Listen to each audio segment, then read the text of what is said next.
Welcome to the Business Blast Podcast. I'm your host, Tyler Wagner. This episode is brought to you by Authors Unite. Authors Unite provides you with the support you need to finish your book. Best part is, after you finish your book, they take care of the entire publishing and marketing process 100% for you. So, if you want to become a successful author, make sure to check out authorsunite.com. Now, let's jump into the episode.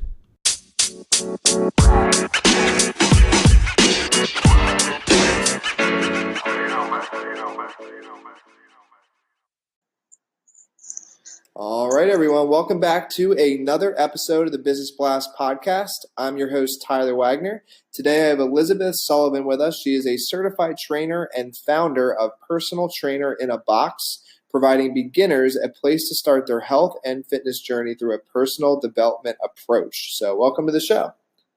Hi, thank you very much. I'm stoked to be on. Of course, and we're grateful to have you here.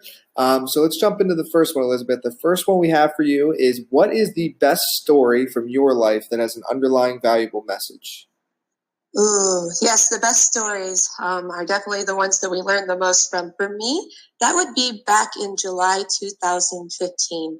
I started my health and fitness journey in January 2015. And then going into July, I decided to take on this 30-day challenge that a fitness model I was following was hosting. And so we had the same workout and had to eat the same food all throughout July.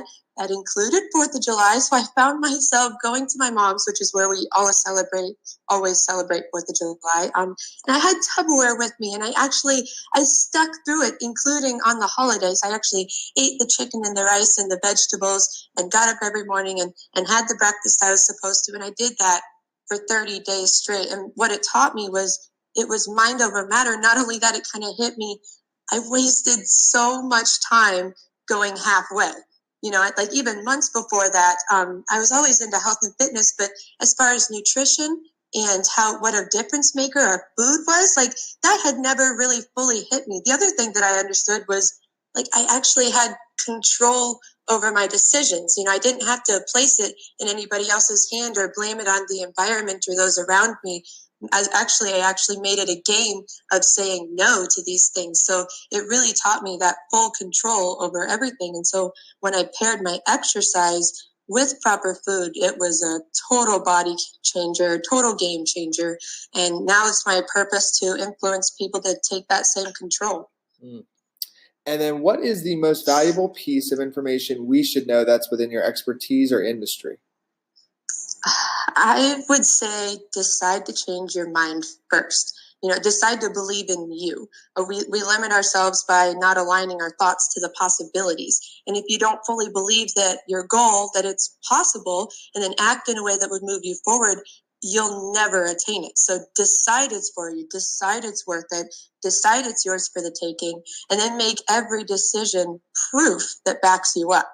You eat healthy, you move, you grow mind and body, and do what you would do as if it was already yours. You know, you have to decide to continuously focus on your goal and your outcome. And what is your best piece of overall business advice? So not necessarily industry specific.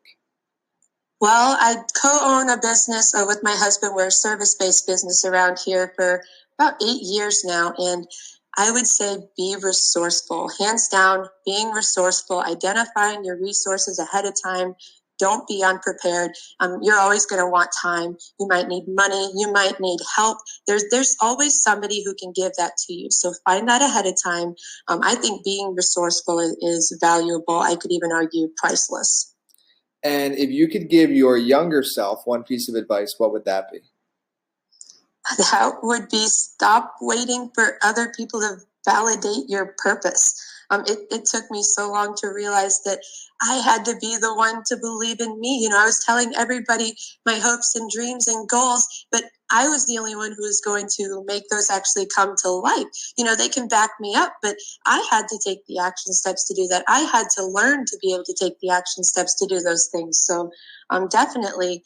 And also, I guess there would be different groups of people that support you in your life. That's the other bit of advice I would give myself, would be identifying those groups. You know, you're going to have your cheerleaders, You're going to have your critics. You're going to have your mentors. But if you're looking to your critic to be your cheerleader, then you're never going to see the value in who they are. And in your opinion, kind of going a little bit down a different path, in your opinion, what is the key to happiness? Well, that depends on if you want to feel happy or if you want to live in a state of happiness. To feel happy, it's gratitude. Hands down, right off the bat, you can think of 3 things right now that you're grateful for, whether it's as minor as the fact that you are breathing. But living in a state of happiness, I believe that comes down to love and service. And I say that because in order to serve someone and to love someone, you have to give them a different piece of you. You have to invest some of your soul and your time and your energy and your mind and your emotions. And that is how you'll find yourself living in a state of happiness, is through loving and serving others. And what is the best book that you've read, and what was the number one thing you learned from that? Well, let's see. I've read through the Bible a few times and continue to learn from it. So that's a book I encourage everyone to check out, full of wisdom. Another book that's made connections for me is Chop Wood, Carry Water, and that's by Joshua Medcalf.